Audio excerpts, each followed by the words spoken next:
sesungguhnya menjelang keluarnya Dajjal akan ada tahun-tahun penuh tipu muslihat. Yukadzibu fiha as-sadiq wa yusaddiqu fiha al-kadzib. Di tahun-tahun penuh tipu daya itu, orang yang jujur akan didustakan, sedangkan pendusta, raja bohong, akan dibenarkan.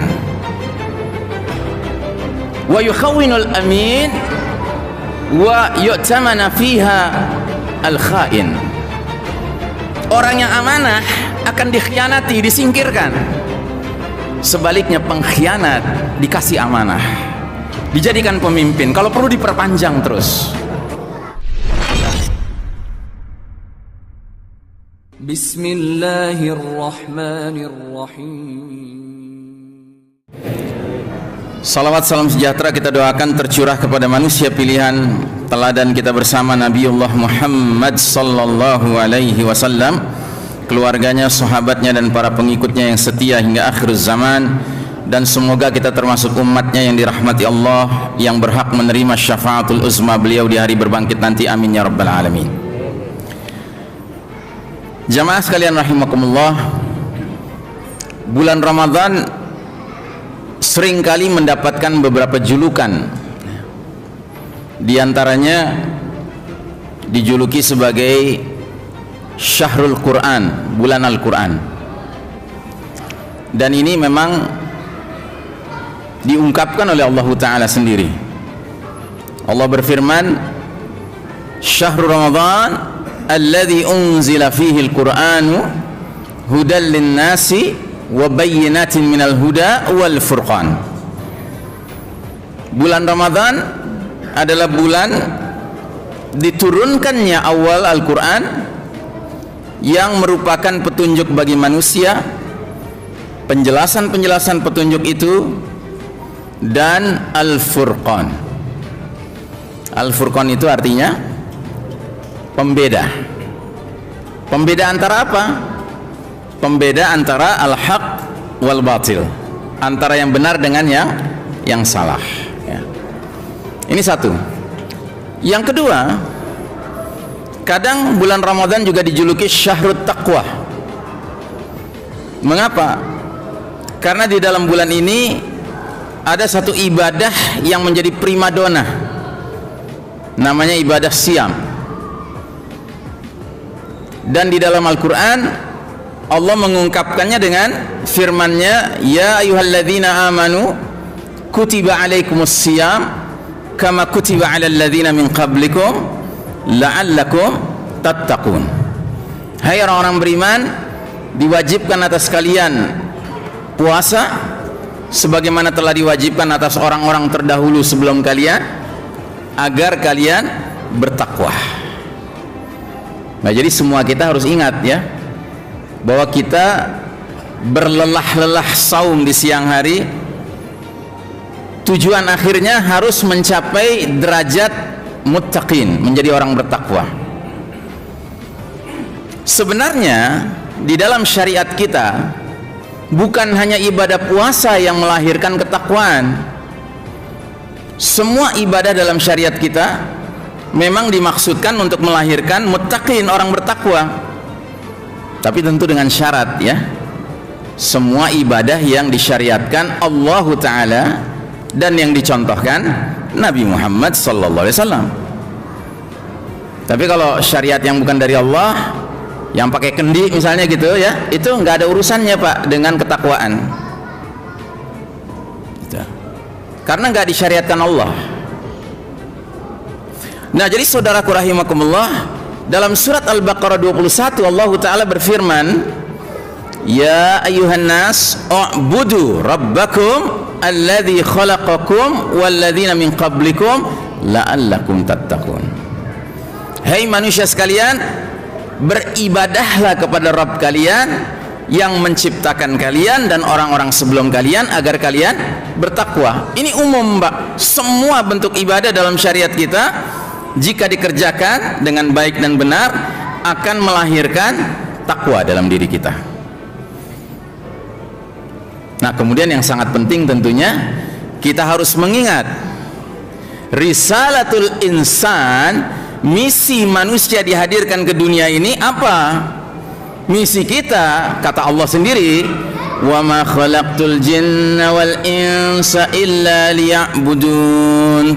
Tiadalah aku ciptakan jin dan manusia melainkan untuk beribadah kepadaku. Masya Allah ta'ala. Nah, jadi saudaraku rahimakumullah, di bulan Ramadan ini ibadah tertentu menjadi spesial karena panjang. 1 bulan penuh, Pak. Kadang 29 hari, kadang 30 hari, yaitu ibadah siam. Nah, kita lanjutkan sedikit. Ini semua saya akan menyampaikan hal-hal yang sifatnya logika Al-Quran, ya, atau ru'yah Qur'aniyah, cara pandang Qur'ani terhadap kehidupan ini. Ada satu ayat lagi yang sangat penting, silakan dicatat, nanti dicek, surat Al-Anfal ayat 29. Kata Allah dalam ayat ini, ya ayyuhalladzina amanu in tattaqullaha yaj'al lakum furqana. Hai orang-orang beriman, jika kalian bertakwa kepada Allah, niscaya kuberikan kepadamu furqan. Ketemu lagi kata furqan, Pak, di sini. Masih ingat tadi arti furqan apa? Apa? Pembeda antara al-haq dengan al-batil. Tapi tolong dicatat, Pak. Di ayat ini Al-Anfal 29, kata furqan berbeda dengan di ayat 185 surat Al-Baqarah. Apa bedanya? Bedanya di sini furqanan, sedangkan di sana bunyinya al-furqan. Di sini nggak pakai alif lam, di sini pakai alif lam. Dalam bahasa Arab, kata yang tidak pakai alif lam disebutnya nakirah, yang pakai alif lam ma'rifah. Kalau dalam bahasa Inggris, yang ma'rifah yang pakai alif lam itu definite article, ya, dia menerangkan sesuatu yang sudah pasti jelas, gitu. Jadi Al-Furqan itu jelas mengacu kemana? Ke Al-Quran. Tapi kalau Furqan itu indefinite article, dia tidak mengacu tertentu. Artinya masing-masing kita mengembangkan Furqannya sendiri-sendiri, Pak.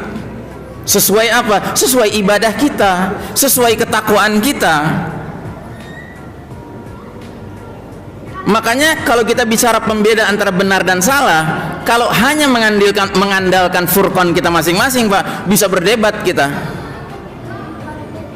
Kita ambil contoh konkret saja, masker misalnya, ya kan? Masker ini hak apa batil sih sebenarnya? Nggak ada kepastian, kan? Nggak ada kepastian, Pak. Makanya sebagian kita tunduk patuh berserah diri pakai masker, sebagian nggak mau pakai masker. Karena memang ini bahagian yang sebenarnya hitam putihnya nggak jelas, Pak.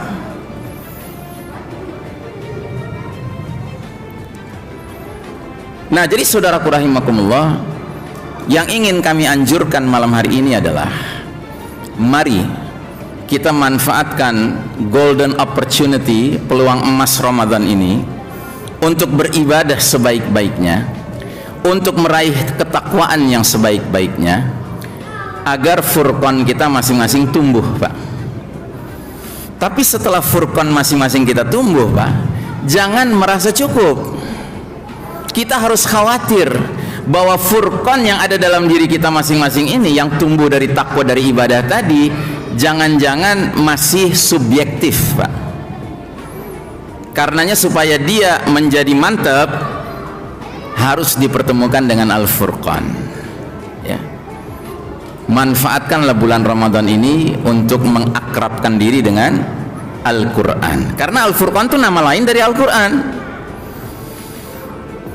Dan kalau saya katakan mantapkan hubungan kita dengan Al-Quran, jangan berhenti pada merasa cukup sudah tilawah sejuz sehari, 3 juz sehari, 10 juz sehari, khatam 10 kali sebulan, Ramadan ini 2 kali, 3 kali, atau sekali. Tidak bisa. Atau bahkan ditambah lagi dengan menghafal Al-Quran. Itu bagus, tilawah bagus, menghafal bagus, Tapi wajibatul muslim nahwal Quran, kewajiban muslim terhadap Al-Quran bukan hanya tilawah dan menghafal, bukan. Ada kewajiban lain yang sangat penting, yang sampai-sampai Allah Ta'ala mengeluarkan ancaman kalau kewajiban yang satu ini terhadap Al-Quran nggak dipenuhi. Apa itu? Namanya kewajiban tadabbur. Tadabbur itu artinya memperhatikan isi Al-Quran, memahami isi Al-Quran. Jadi untuk kewajiban yang satu ini Pak, Allah sampai mengeluarkan ancaman kalau nggak dikerjakan Pak. Tilawah nggak ada ancamannya, menghafal nggak ada ancamannya. Tapi kalau mentadaburi Al-Quran nggak dikerjakan Pak, ada ancamannya Pak. Silakan dicatat. Surat Muhammad ayat 24. Afala yatadabbaruna al-Qur'ana am ala qulubin aqfaluha. Apakah mereka tidak mau mentadabburi Al-Quran, memperhatikan isi Al-Quran, memahami isi Al-Quran, ataukah hati mereka sudah terkunci? Bayangkan ada orang tilawahnya bagus, hafalannya banyak, tapi maaf, hatinya terkunci. Mengerikan sekali Pak. Dan ini bukan rahasia, ada di tengah masyarakat kita yang seperti itu.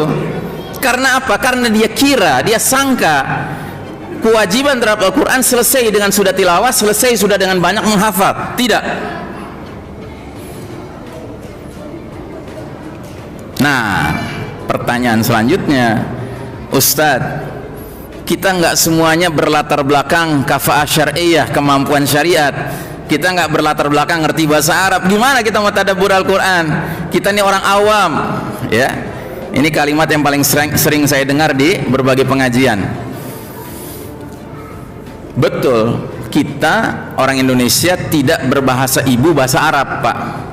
Sehingga tatkala kita sedang tilawah Al-Quran, nggak serta-merta kita ngerti isinya kan. Nah maka saya menganjurkan kepada semua, tolong bikin program di rumahnya masing-masing. Program apa? Program tadabbur Al-Quran dengan cara langkah paling awalnya bagaimana?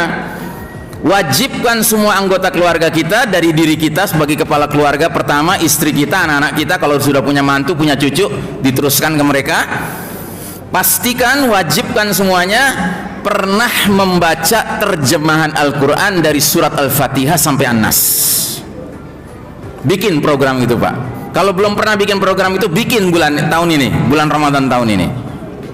Kalau ada di antara anak remaja kita yang kelihatannya malas-malasan mengerjakannya, ingatkan dia. Kemarin ayah lihat kamu baca buku Harry Potter setebal ini selesai semalam. Masa kamu baca kitab Allah sebulan bukan satu malam? Ayah minta kamu dalam bulan Ramadan ini selesaikanlah Al-Quran dari Al-Fatihah sampai An-Nas. Percayalah Pak, kalau masing-masing kita sudah bersungguh-sungguh ingin mencari al-huda, petunjuk dari Allah Ta'ala, mencari bayyinatin minal huda, ya, dari Al-Quran, dan juga al-furqan, kemampuan membedakan benar dan salah, hak wal batil, dengan cara kita melakukan pemahaman maknanya lewat bahasa yang kita kenal. Mudah-mudahan dari situ Pak, muncullah ahlul Quran, pencinta-pencinta Al-Quran yang tidak menjadikan Al-Quran sebatas bacaan tilawah untuk memperbanyak pahala individual, hafalan untuk memperbanyak pahala individual, tetapi ada pemahaman. Dan kalau pemahaman terhadap Al-Quran sudah muncul Pak, percayalah, rasa ingin tahu, memahami dinul Islam akan lebih kencang lagi Pak. Dan kalau pemahaman terhadap Al-Quran sudah membaik, otomatis yang muncul apa? Keinginan untuk mengamalkannya. Bagaimana kita bisa mengamalkan Al-Quran kalau kita tidak paham isinya Pak?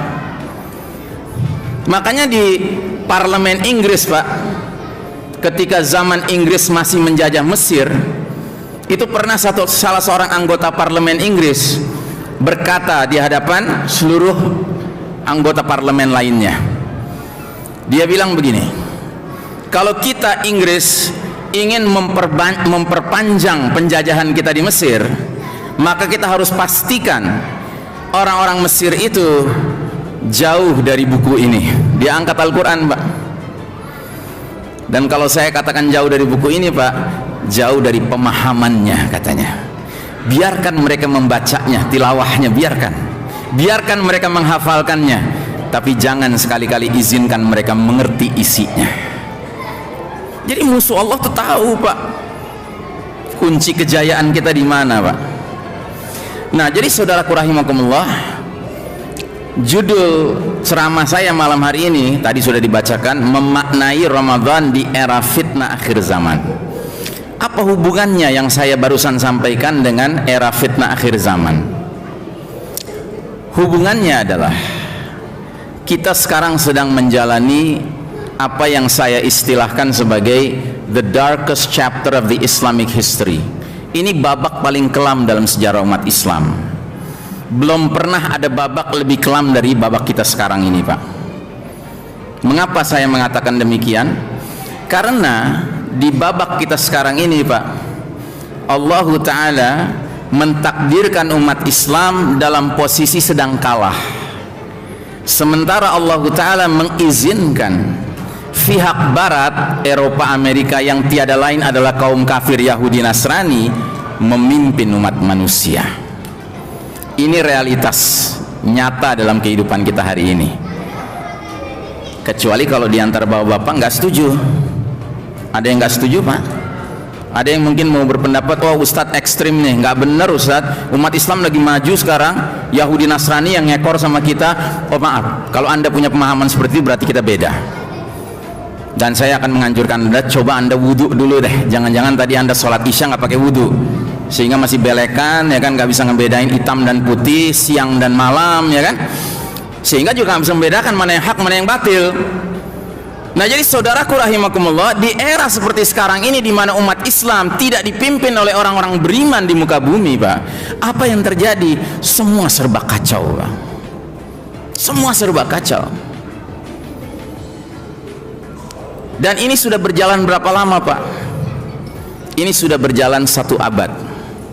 Persisnya 101 tahun kalau pakai kalender Hijriah. Kalau pakai kalender Masehi 98 tahun. Nanti 2 tahun lagi 2024 baru persis 100 tahun pakai kalender Masehi. Apa yang terjadi 101 tahun yang lalu menurut kalender Hijriah, 90 tahun yang lalu menurut kalender Masehi? Yang terjadi adalah Allah takdirkan berlangsungnya suatu sunnatullah, suatu hukum Allah yang namanya sunnatut tadawul, sunnah pergiliran.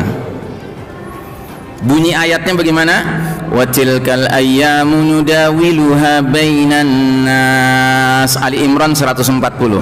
Allah berfirman, demikianlah hari demi hari, masa kemenangan dan kekalahan, kejayaan dan keruntuhan kami pergilirkan di antara umat manusia.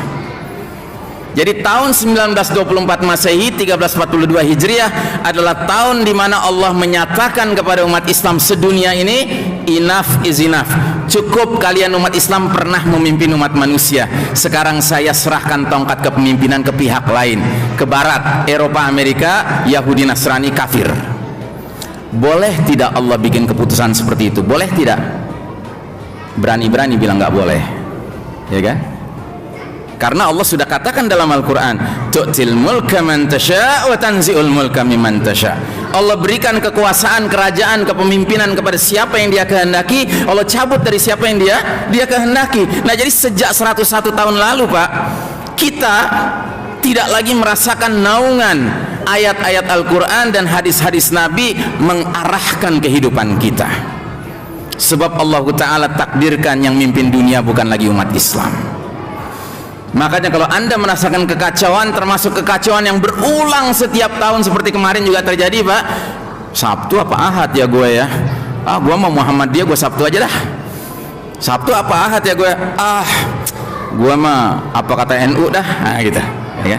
Yang kayak gini akan terus berulang, Pak. Karena apa? Semenjak saat itu we have become a leaderless ummah. Kita menjadi umat yang nggak punya pemimpin, Pak. Oh, punya kita pemimpin. Oh, kalau kita punya, Pak, semua kita akan sepakat. Ini nggak sepakat, Pak, kita. Ini menandakan kita nggak punya pemimpin. Kalau ada pemimpin, Pak, pemimpin itu pasti berwibawa. Dan wibawanya karena apa? Karena menjadikan Quran dan Sunnah sebagai petunjuk. Dan pasti rakyatnya juga menerima. Kadang-kadang mungkin gerendeng-gerendeng dikit, tapi masih nerima. Coba kalau sekarang kan enggak, Pak. Ini kayak liar umat Islam sekarang ini. Itu kenapa? Ya karena we are a leaderless ummah, ya. Nah karenanya saudaraku rahimakumullah, melalui mimbar ini kami mengajak kita semua, nggak usah kita cari-cari siapa biang kerok masalahnya, nggak perlu. Yang penting mari kita bentengi keluarga-keluarga kita, anak istri kita yang jelas-jelas tanggung jawab kita, supaya mereka memiliki furqan di tengah-tengah zaman yang banyak hal dibolak-balik, Pak. Ini adalah zaman di mana al-haq tampil, tapi yang punya otoritas ya akan mencorengnya, akan memframingnya, sehingga banyak orang mengatakan itu batil, padahal itu al-haq. Ini adalah zamannya ketika al-batil muncul, ya kan? Yang punya otoritas akan memake upnya, mendekorate-nya, ya, membuat image buildingnya sedemikian rupa sehingga rame-rame orang mengatakan itu al-haq. Demi Allah, kita harus yakin bahwa kita menilai sesuatu bukan karena hawa nafsu kita, bukan karena ajakan kiri kanan depan belakang kita, bukan, Pak, tapi semata-mata karena iman kita dibimbing oleh Al-Furqan. Barulah kita selamat, Pak. Nah, yang terakhir sebelum saya tutup, saya ingin membacakan sebuah hadis yang mohon maaf ya kalau hadis ini bisa membuat Anda makan nggak kenyang, tidur nggak nyenyak ya. Tapi ini hadis penting karena saya khawatir zaman yang digambarkan oleh hadis ini ya zaman kita sekarang ini. Ini termasuk hadis min alamatis sa'ah, di antara tanda-tanda akhir zaman. Apa kata Nabi? Inna min amamid dajjal, maaf, inna amamid dajjal sinina khudda'ah. Sesungguhnya menjelang keluarnya Dajjal akan ada tahun-tahun penuh tipu muslihat. Yukadzibu fiha sadiq wa yusaddiqu fiha al-kadzib.